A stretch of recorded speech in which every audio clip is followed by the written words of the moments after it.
from Cryptsoft and on OpenSSL after HeartBleed. If you can give them a round of applause. Thank you.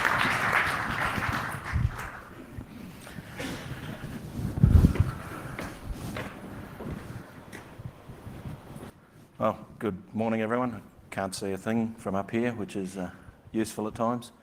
Hopefully everybody had a good night last night and didn't struggle too much getting out of bed this morning. I know it's been a fun conference so far. So one of the things I'm actually here to talk about, of course, is OpenSSL and HeartBleed. So I'm just going to launch straight into the presentation. So how many people know the significance of this date in the audience? Wow. Well, that's when HeartBleed was announced. And for the first time, we turned around and found ourselves facing a defect in a system where there was a nice, cute logo, there was a website, there were PR agents, there was more written about the exploit and information around the exploit itself and how it was going to impact everybody and its impact on mainstream people than pretty much any other defect that we'd seen before. So a lot of work went into the PR around this. And everybody turned around and saw it as oh damn, HeartBleed, time to rekey the entire internet. The world has fallen. Everything's broken. I need to get out there and do something now. I need to panic. I've got to change all my passwords. So what was HeartBleed? And it was actually one of the few defects for which you'll find a nice XKCD 6-panel cartoon session describing a buffer overflow in 6 cartoon panels, which we thought was pretty amazing, pretty interesting to see. And from that perspective, it's something that somebody who's not a developer can kind of get the concept, like you gave me back more than I was expecting. And not often do you get to discuss buffer overflows with your parents and your grandparents. So to give you an idea of how much mainstream press paid attention to HeartBleed. So if we have a look at it, yeah, this sort of front page coverage of effectively mainstream news outlets that don't normally cover any of the technical press at all. We're talking about HeartBleed. You know, the sky has fallen, everything's broken. You know, it's no longer safe to go online. And this sort of information had a tendency to attract a phenomenal amount of attention worldwide on, in essence, a fairly nasty bug in a major piece of software. So when we turned around and had a look at it, as a project team, we were busy scrambling to turn around and deal with the issue, you know, remediate it, deal with everybody who's involved in the process. But at the same time, a second wave of media came about the first wave of media. And that started getting very interesting for us. So there's just a little quote up here. It has changed how security researchers approach describing what it is that they've done. You need a PR team, you need a catchy name for your bug, and you need a logo. And one of the fun things that we found after HeartBleed is sometimes you get competing logos. So I counted 8 different logos for Shell Shock, and nobody seemed to settle on which one it would be. But you know, it's an aspect of security vulnerability research that had just not come to the fore previously. So now a security researcher has the opportunity, if they have a PR team, if they have a nice logo, if they have a catchy name, they might get mainstream coverage. Mainstream coverage equals more interest, equals more business value. So there's a lot more motivation for a security researcher to actually put in the work not just on the exploit and not just on the technical details, but to have a PR story to go with it as well. And that has absolutely changed how most defects have been reported in the last 2 years. So HeartBleed, it was like the end of the world. Like all online banking broke, everybody had to change their passwords, every machine had to get redone, you know, life and death. The whole universe was collapsing, the sky is falling.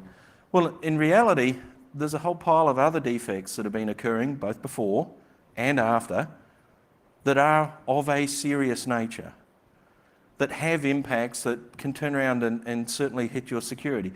HeartBleed's not alone, but certainly HeartBleed had some unique aspects that made it much more concerning. So if you're familiar with all of the CVEs, this is just a selection of the ones that were fairly major around the same time. And if you turn around and have a look at it, and you assess the overall impact, the exploitability, and the rating that's given to a CVE, you turn around and have a look up here. HeartBleed, very, very exploitable, but overall its rating in the grand scheme of things wasn't that high. There are other defects that had a much higher rating that got a lot less coverage, a lot less publicity. And as far as we could tell, HeartBleed has probably had the most publicity of a defect in a piece of software in about the last 2.5 years of anything that we've seen.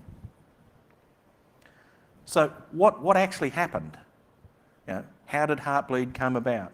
And it's one of the things that you would imagine as a project team, we were pretty interested in understanding, how did this happen so we can try and reduce the likelihood of it happening again? Well, simple buffer overflow. One of the things that you go to university, you study, or if you work in an organisation that's focused on security, thou shalt not have buffer overflows. They're very easy to write, they're very easy to fix, they're very easy to miss. So in essence, a piece of code got contributed to OpenSSL, got added into the tree. Yes, it did get added into the tree kind of close to midnight on the last day of the year. So not exactly mainstream time for reviewing, but in essence, nobody saw the issue. The defect was there, and it survived. Now, we like to say almost 3 years. In reality, it's 2.4 years.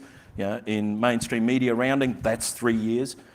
And in essence, everybody in the project team missed the bug. The person who checked the code in missed it, everybody on the team missed it. Everybody out there who looks at OpenSSL and is looking for defects also missed it. All of the major teams that turn around and work in the organisations that depend on OpenSSL to provide their security also missed it. And one thing that the mainstream press and certainly the code analysis tools that are out there have missed is no static code analysis tool found HeartBleed. None. Zero. Now, 2 days later, they all found it because there's an update and there's a whole range of additional tests that go in. But at the point in time at which HeartBleed was discovered, it was discovered by people effectively doing fuzz testing and going, hey, something strange here, and then looking at the code. It didn't leap out as, that's an obvious bug. Now, once you knew a description of what the problem was, it takes about 5 minutes to sit down, walk through the code and go, hey, there's something wrong here. There's a missing bounds check. And the fix for it is trivial. But in terms of determining in a 500,000 line code base, where are you going to find exactly where that issue is, that's a hard piece of work. The other unique aspect of HeartBleed, and this didn't get much mainstream coverage, a client could attack a server, but much more interesting from an attacker perspective, servers could attack clients. So you could be sitting there in your perimeter defense-centric corporate environment, browsing securely, utilising applications that are working with OpenSSL, and the server could be launching attacks back through all of the outbound protections that you've got going. So it impacted not just the servers, but also the clients. So in essence, anybody using OpenSSL for TLS in either a client or server context, which was pretty much everybody using OpenSSL, needed to do an update. And that was not a good position to find yourself in as a project team member, not a good position to find yourself in as a user of OpenSSL from a developer perspective, and certainly not a good position to be in from an end user perspective. So the actual code going in was pretty small. So about 600 lines of code into a 500,000 line code base. So for those of you who like to do calculations, less than 0.1% of an addition to the code base introduced this issue. It went in with no fanfare, just straight into the code. So what was going on before HeartBleed came along from an OpenSSL perspective? The project was effectively limping along. Not a lot was happening in the project itself.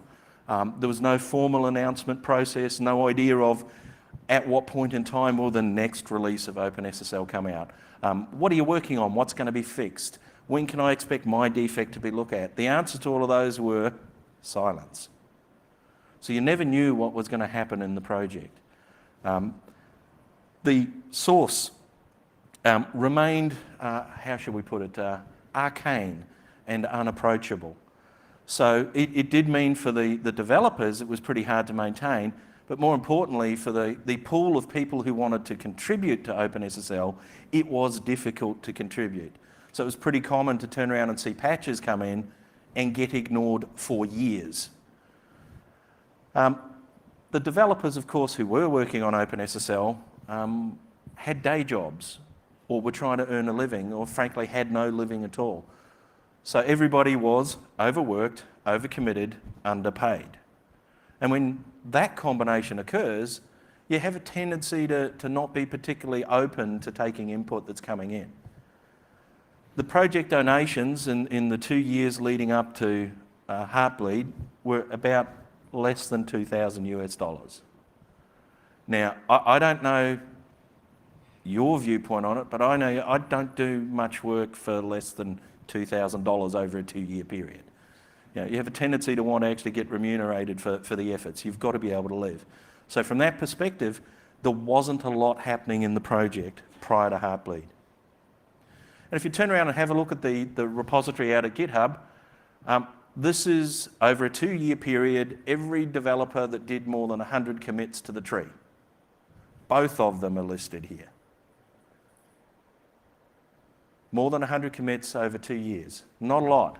So in essence, we've basically got a couple of people contributing, and then the next nearest person was doing so little, it's not worth referencing. And that's not the sign of a healthy project. Certainly in commercial development, if you only have 2 people working on something, it's not a critical mass level to be able to keep maintaining a product or a project. So from that perspective, the signs were there that things weren't particularly healthy within the project itself. So, how could we, as a project team, let that happen? Well, when you're tired, when you're busy, when you're not getting paid for it, when there's not a lot of people working on it, you don't really spend a lot of time trying to build community. You're not in the giving, outward-focused, trying to turn around and build a sense of community with your users, because frankly, your users are more of a source of problems and irritations than they are a source of contributions. So over time, that attitude has a tendency to build on top of itself. So with not a lot of welcoming coming in, with not a lot of renewing of membership within the team, with not a lot of contributions, no planning, as a project team, we had a reputation of not being inclusive, not being interested in working with our user base. And because all of the work that was going on that was funding those 2 developers was focused on FIPS 140, the people who were paying for that work to be done were enabling developers to live, so they got the focus. So not a lot was happening outside of that space. And it did mean that, well, because there's no resources, you can't take any risks. You can't go out there and say, hey, I'd like to try this out. Yeah, it might break on a few platforms, but that's okay. I've got plenty of time to help fix those if it breaks. Well, that just didn't happen. So, post-HeartBleed, the set of questions that came in were somewhat interesting. These are the toned-down, polite versions of the feedback the team received.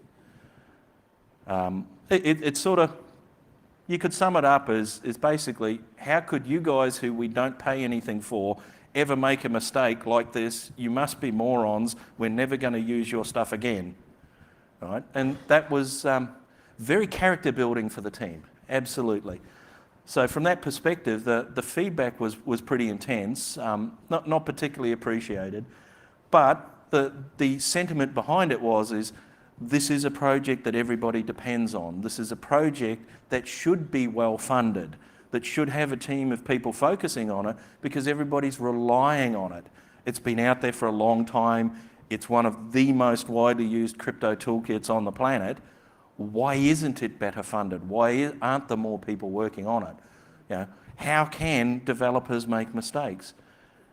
And it's one of the things that led to a lot of, I guess, soul searching within the team. And after HeartBleed, a whole pile of things changed for OpenSSL. The commercial organisations that measured the impact that HeartBleed remediation had on their business said, there's got to be a better way. right? If we've got a couple of people who are working on it part-time and not able to concentrate, and we've got our multi-billion-dollar business riding on top of it, maybe we need to fix that underlying problem. So the Linux Foundation formed the Core Infrastructure Initiative, which is effectively the commercial companies that depend on OpenSSL saying, hey, we're going to contribute to helping solve the problem. And if you're not familiar with CII, I suggest you go to the website and have a look. It is not entirely focused on OpenSSL. It's there to fund any critical infrastructure project. Certainly, HeartBleed was the impetus for kicking it off, but the focus is much broader. So, this is the OpenSSL development team. Notice that it's very geographically spread. And what I've got up there is the country of residence of each of the developers, not the citizenship. If we put up citizenship, we'd have a very different picture. But from that perspective, you can turn around and see it's a fairly European-centric project. And we can thank US government export law as to why OpenSSL has been traditionally European-centric. And in fact, the original export law infrastructure, and Bill will be talking about this in the next presentation, encouraged companies to set up their crypto expertise in more friendly locations, like in Europe and in Australia. So from that perspective, you can turn around and see there's 15 people up there. A range of ages, a range of backgrounds, a range of interests. And what we managed to do after HeartBleed is we got together. So we managed to get 11 of the 15 team members in the one place at the one time. Now, prior to this meeting, the vast majority of the team members had never ever met even one other team member. So for the first time, you're putting a face to the interesting email exchanges. You're going out and spending time, we sit down and we basically spend 3 solid days working together, and as the, sessions close around 5, where we normally closed up about 6:30, we go to dinner and then we socialise till about 3 or 4 a.m. And the hotel we're staying at, beautiful place on the Rhine in Dusseldorf, the staff just left it open as long as there were people there willing to drink, there were staff there willing to serve.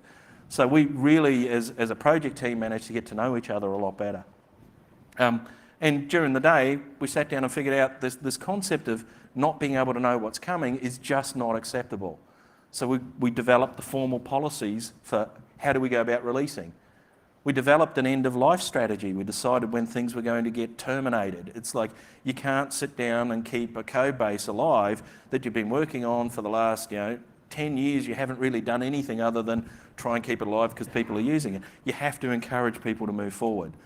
So a whole pile of releases were announced. You've got a year and then this release is gone. And in essence, that made the amount of effort required for any incoming patch, if somebody gives you a patch and you only have to backfit it to 2 places instead of 7, it makes a big difference to the amount of effort used. And while we were busy in Dusseldorf, Poodle broke. Now, we knew what Poodle was quite a bit sooner. And Poodle was due for release about 2 weeks after our face-to-face, but it leaked. So we as a project team got to do an emergency security release face-to-face in the one room at the one time, after which we changed our release procedures. So in essence, pre-HeartBleed, so pre-April 2014, as I said, only a couple of folks really working on it. Post-HeartBleed, we've got a renewed focus, a renewed team, much broader team, much bigger mix of interests and experiences as well, and certainly an awful lot more focused and enthusiastic. And it's made a phenomenal difference to what's been happening. So if we turn around and have a look at here on the left, that's the GitHub graph picture of everything that's going on. Pre-HeartBleed for 2 years, and I updated the graph today, post-HeartBleed, from HeartBleed onwards to now, and you can turn around and have a look at the difference. In essence, a couple of developers doing everything to, we're looking there, it's 6 developers doing a whole pile of stuff. And in essence, it's much healthier. There's a bigger mix of people. And you turn around and have a look, that there's newer names up in the area.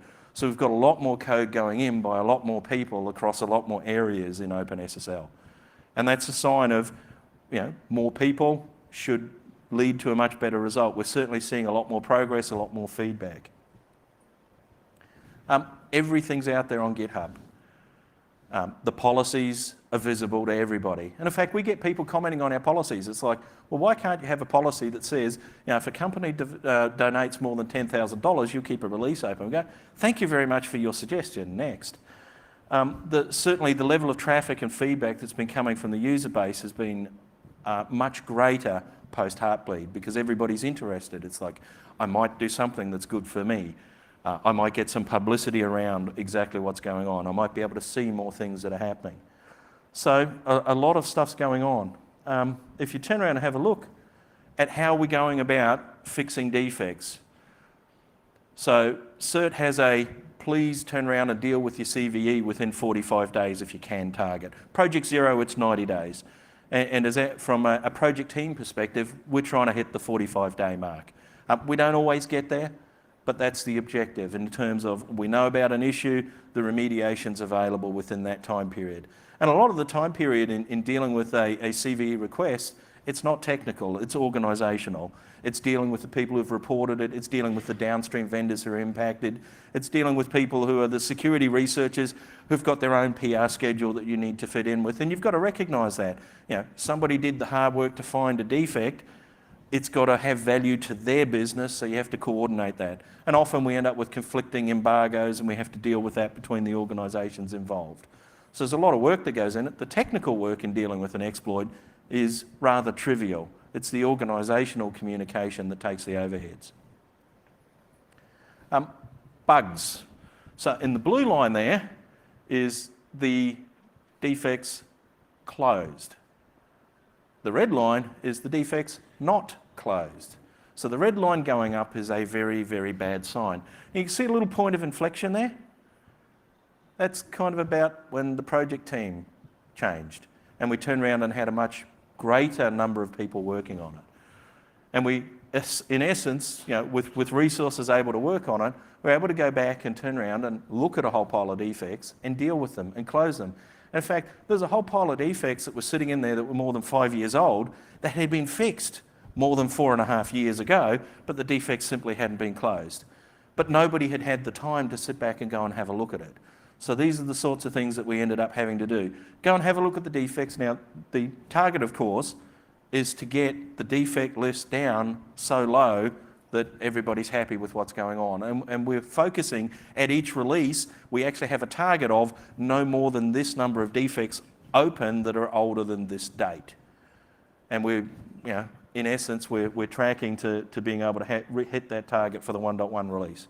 So from our perspective, we see this as a pretty good sign that we're turning around and dealing with the issues. And you can see that it's not just the number closed going up as we close the number left open going down. We're actually dealing with a greater influx of defect reports as well.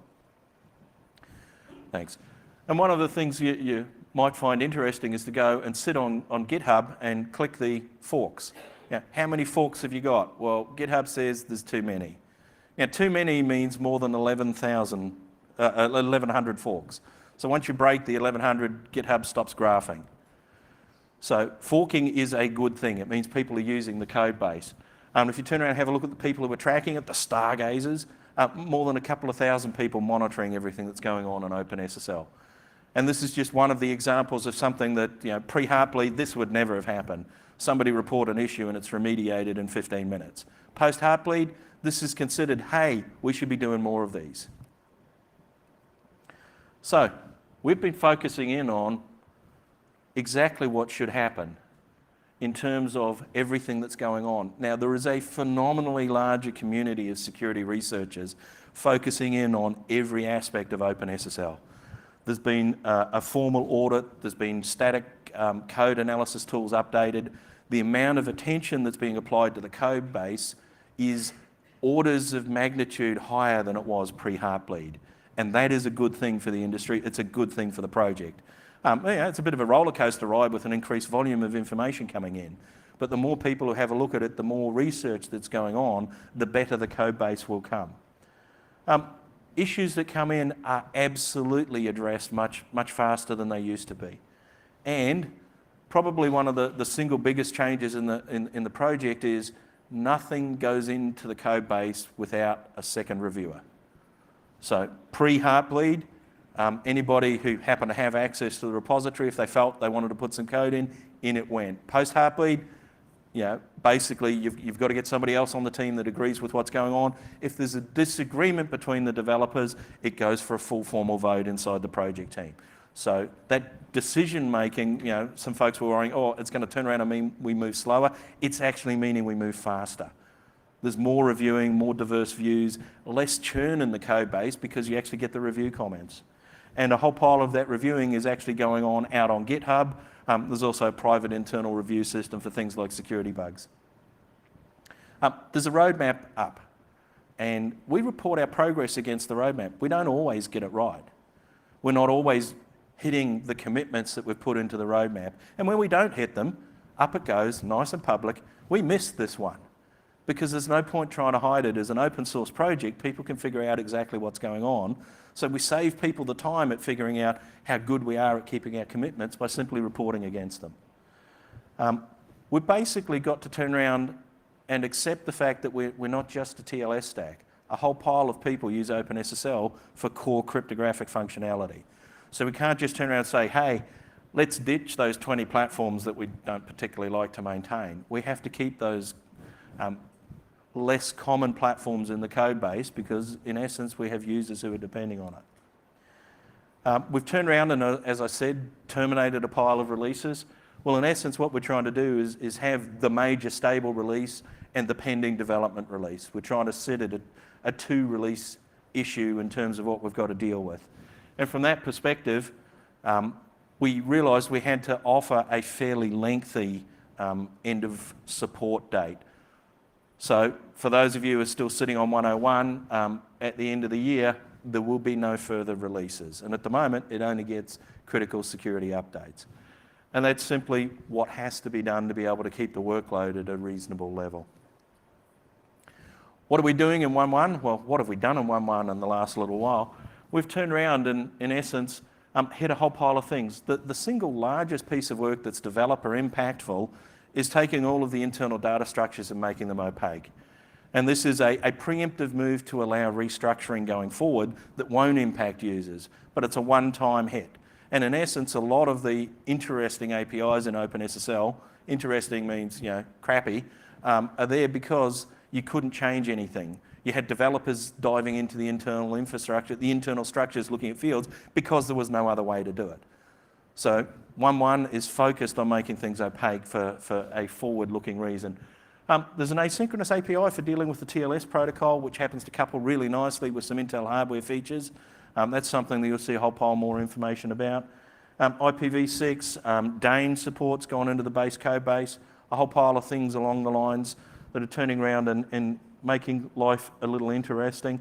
And some of this stuff has been planned for a long time and is finally seeing the light of day. And the 1.1 release will be out relatively soon. All the details are sitting up on the website itself. So I'm going to take a very brief side journey on FIPS because, of course, for 5 years, the work on FIPS is what kept the project alive. Without the revenue coming in from FIPS, there would have been no OpenSSL releases in a 5-year time period pre-HeartBleed. And FIPS is, in essence, anybody who wants to do business with US government and sell into US government needs to have some form of FIPS 140-2 validation for their product.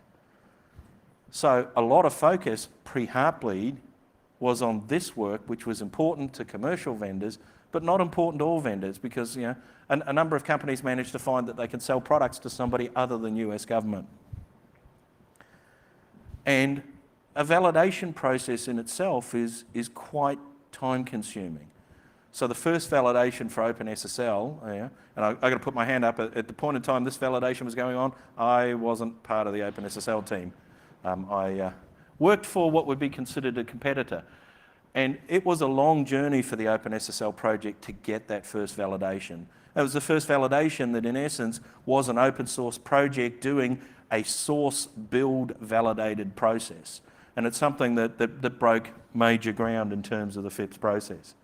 And if you turn around and have a look at the OpenSSL FIPS certificates, the one highlighted in red down there, that's the only one that's really useful at the moment. The other ones you can't really use. And where all the effort and focus went for, in essence, the last 5 years, pre-HeartBleed, was around 1747. And if you're familiar with FIPS, a lot of vendors do a FIPS validation and then never touch it. Not so for OpenSSL. There's about 50 different updates to that one module. And that's when you're adding tests, adding platforms, adjusting things, dealing with change requirements. So it's a fairly active environment in which you have to work with to move things along. And if you're using OpenSSL for FIPS, you're using the FIPS 2.0 module, which works with OpenSSL 1.0. Does not work with 1.1. Does not work with 0.98. So in essence, you're kind of boxed at the moment to sitting on 101 or 102. To do the next FIPS release, a FIPS 140-2 compatible release for 1.1, is a major effort, and as yet, there's no committed funding for that. Last week, we actually had a vendor stand up and say, hey, I'll fund it, and if that does work out, that will be great, and there'll be a whole pile of work done, and the 1.1 making everything opaque is work that will enable the FIPS module to be less invasive and less irritating to use for end users.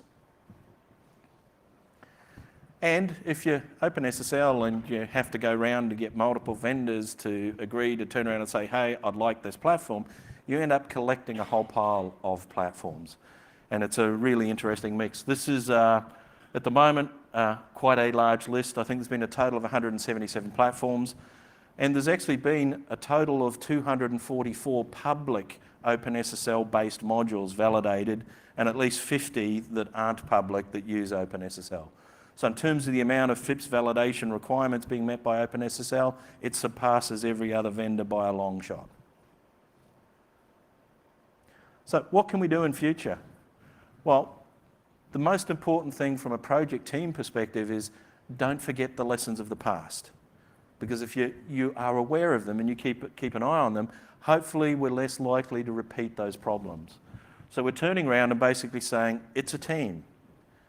You can't rely on a single individual to basically make no mistakes. Because it really doesn't matter who that individual is, everybody makes mistakes, yours truly included. Don't like to admit them, but everybody does make mistakes. You can't assume people are looking at code just because you make it available. You actually have to sit down and review it. And that's why having something like a review bar prior to anything going into the source tree ensures there's been at least one reviewer. And what we're finding is as we're getting more experience in the team in reviewing code, we'll end up with what looked like something trivial going in, ending up with 12 reviewers sitting down offering alternate viewpoints, and then we go, hey, we need to redesign this piece of code because it's not fitting right and we've all got different viewpoints on it. And you can't rely on automated tools. You absolutely should be using them, but you can't rely on automated analysis tools to replace a human looking through a code base reviewing it. And we'd like more contributions in terms of people looking at the code base and saying, hey, this is an area that interests me. I think these things should change. I'd like to add this. I'd like to remove this. The contributions coming into the code base is what keep the project alive.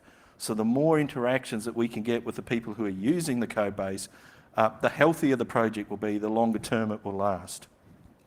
And we're particularly interested in a better relationship with people who are using OpenSSL for things that aren't just TLS. We've got a really good understanding of people who are using TLS in OpenSSL, but if you're using it for not the TLS capability, you're an interesting user, would like to have more awareness of what's important to you. And if you have a look at the community page on the redesigned OpenSSL website, you'll see there's a whole pile of other ideas there in terms of things that you could contribute to. Okay, we have got 3 questions here so far, so let me just pop the first one on the screen. Did anyone inform of misuse of this bug before April 2014?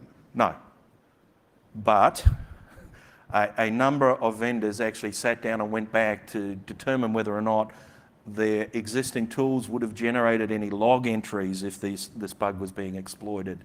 And I'm not aware at this stage of any tool that was out deployed prior to HeartBleed that would have even noticed HeartBleed. So nobody's reported misuse, but I don't think anybody would have been able to notice it. Does CII funding allow contributors to allay pressure on open source projects to make the software work favourably with their respective operating systems or preferred standards? That's a big, long question. The actual answer in terms of the commitment that the OpenSSL project had to give the CII to receive the funding for the 2 full-time members was to accept the funding.